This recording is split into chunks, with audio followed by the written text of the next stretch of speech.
대만 해협에서 중국과 대만의 긴장감이 나날이 높아져가는 가운데 먼 나라인 우리나라에서도 이 상황을 초조하게 바라보고 있는데, 정작 대만 사람들은 중국의 도발을 그닥 신경 쓰지 않는 것 같은 모습을 보여주고 있는데요. 중국 드론이 대만 군사시설까지 침투해왔는데도 멀뚱멀뚱 바라보고만 있던 대만군의 모습이 포착되기도 했습니다.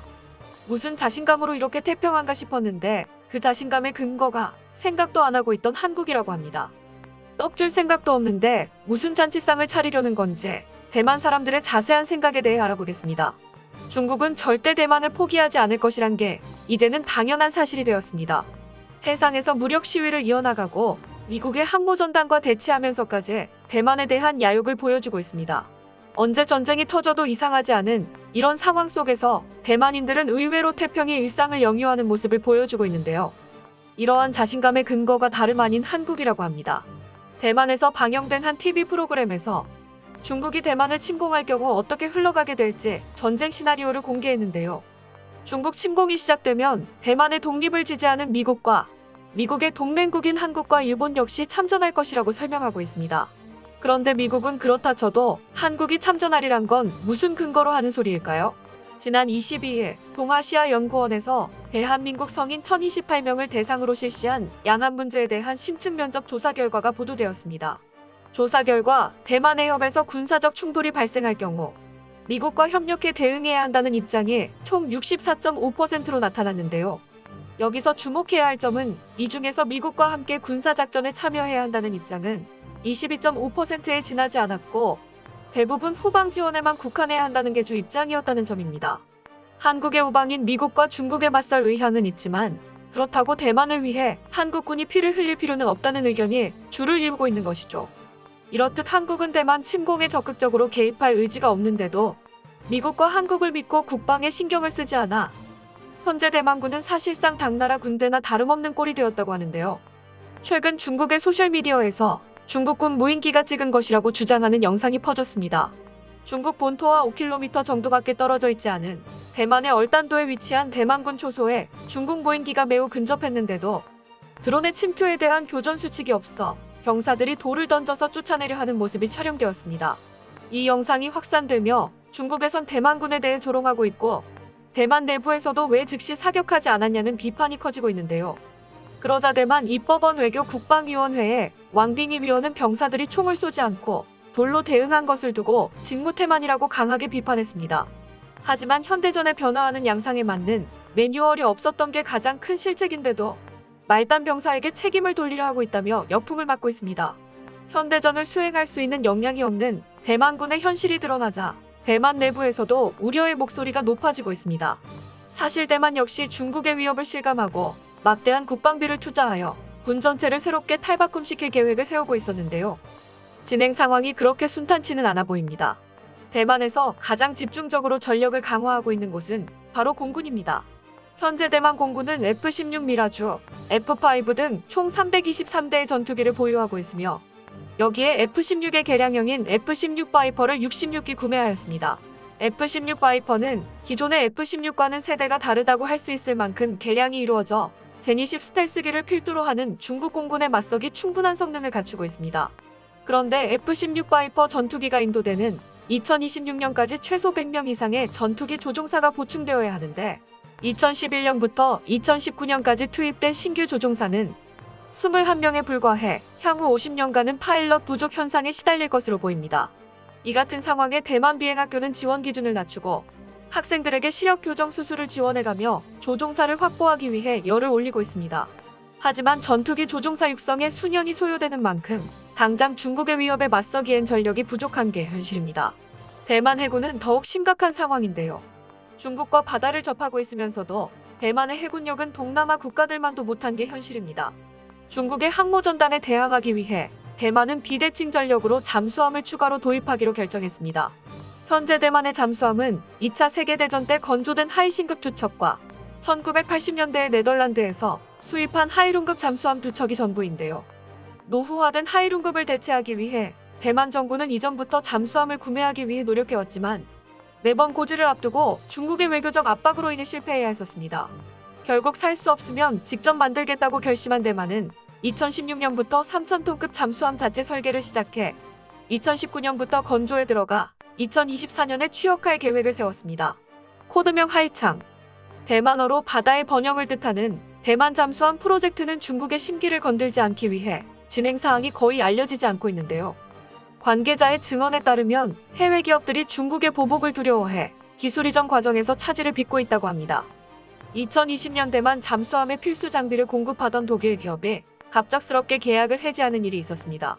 공급업체의 관리자는 한참 후에 중국과 사업적 이해관계를 가지고 있는 모 회사에 의해 대만으로의 판매가 금지되었다고 밝혔습니다. 중국 압력과 이에 굴복하는 유럽 국가와 기업들로 인해 대만의 잠수함이 언제쯤 완성될지 전망이 불투명한 상황입니다. 이러한 상황 속에서 대한민국에서 설계부터 건조까지 국산화에 성공한 도산 안창호급 잠수함이 전력화를 마쳤다는 소식이 들려오자 대만 네티즌들은 대만 정부는 언제쯤 잠수함을 공개할 거냐고 분통을 터뜨리고 있습니다. 거기에 도산 안창호함에서 SLBM 발사까지 성공하자 네티즌들은 대만이 한국에 완전히 뒤처져 버렸다고 자학하는 모습을 보여주고 있습니다. 대만 네티즌들 사이에서 또 하나 화제가 됐던 것이 한국과 대만의 군복무 기간 차이였습니다. 대만 역시 징병제 국가였지만 한때 징병제를 폐지했다가 중국의 위협이 심각해지며 다시 징병제를 부활시켰는데요. 현재 대만의 복무 기간은 4개월밖에 되지 않아 4개월 복무로 무슨 나라를 지키겠냐는 말이 많아지고 있습니다.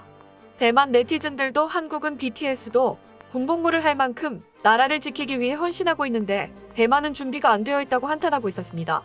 한 네티즌은 4.5배 차이 나는 군 복무 기간을 두고 대만인 한 명에 4.5명의 한국인을 이길 수 있다는 거지 라며 자국의 국방력 부재를 비꼬기도 했습니다. 몇몇 네티즌들은 북한과 국경을 맞대고 있는 한국과 달리 중국과 대만 사이에는 바다가 있기 때문에 조건이 다르다고 주장하기도 했는데요.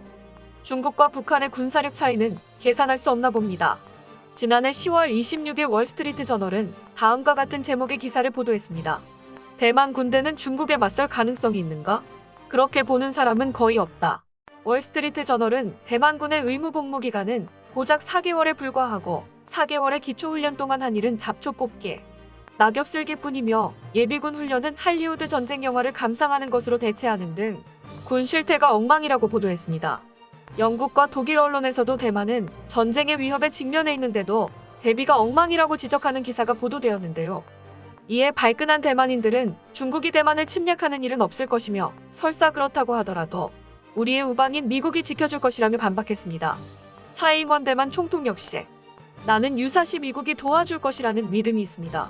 우리가 미국과 오랫동안 맺어온 관계, 미국인들의 지지 등도 도움이 될 것입니다. 라고 말하며 대만의 일반 국민부터 최고 정치인까지 미국이 지켜주겠지라고 생각하고 있는 것을 알 수 있습니다. 자국의 안보를 타국에 의존하겠다는 말을 국가 최고 지도자가 당당히 말한 것이죠. 유사시 미국이 도와주겠지 하는 사고방식이 확장되어 미국의 동맹국인 일본과 한국 역시 당연히 대만을 도와주겠거니 생각하고 있는 것 같습니다. 하지만 정말로 대만이 중국의 침략을 받을 경우 한국이 참전할 확률은 0%에 가깝습니다. 한 군사 전문가는 다음과 같이 말하며 한국은 참전하지 않을 것이라고 주장했습니다. 台海两岸发生了这种军事冲突的时候那文在寅他不会让韩国的军队或者军事力量来介入台海问题的，因为他知道这个利害关系因为他不但和朝鲜有矛盾，那么中国又是他的近邻，又是这么一个大国，他把中国得罪了，要在这个问题上，那对韩国是巨大的这种利益。 이러한 이유뿐만 아니라 중국이 대만을 침과 동시에 중국의 요청으로 북한에서도 한국에 대한 침략 행위, 최소 국지적 도발 행위를 해올 것으로 예상되고 있어 우리 군을 대만으로 움직이는 건 현실적으로 불가능할 것으로 보입니다. 타국을 지키기 위해 우리의 안보를 내려놓는 일은 없어야 할 것입니다. 최근 블랙이글스가 에어쇼를 위해 필리핀을 방문했었는데요. 대만 언론에서도 블랙이글스에 높은 관심을 가지고 보도했었습니다. 그런데 대만의 방송사 TVBS에서 블랙이글스의 TO10을 파오차이기, 즉 김치기라고 불러 다시금 혐한 논란이 불거지고 있습니다. 과거 같은 방송사에서 태극기에 코로나 바이러스를 합성한 사진을 올리기도 했었죠. 거센 항의에 방송국에서 사과를 했지만 파오차이기라고 자막이 달린 영상은 여전히 내리고 있지 않은 상황입니다. 동맹도 아니고 혐한까지 드러내는 이러한 모습에 한국 내에서도 대만을 도울 이유가 없다는 의견이 많습니다. 불길이 코앞까지 닥쳤음에도 대만인들은 아직 이 정도면 따뜻하다고 방심하는 모습을 보여주고 있습니다. 대만은 우크라이나 사태에서 교훈을 얻어야 할 것입니다. 한국을 비롯한 여러 국가에서 우크라이나에 지지와 도움을 주었던 것은 우크라이나가 러시아에 맞서 굴복하지 않겠다는 강한 의지를 보여주었기 때문이었습니다. 스스로를 돕지 않는 이는 누구도 도와주지 않을 것이라는 사실을 명심해야 할 것입니다. 끝까지 시청해주셔서 감사합니다. 도움이 되셨다면 좋아요를, 다른 이야기도 궁금하시면 구독을 눌러주세요.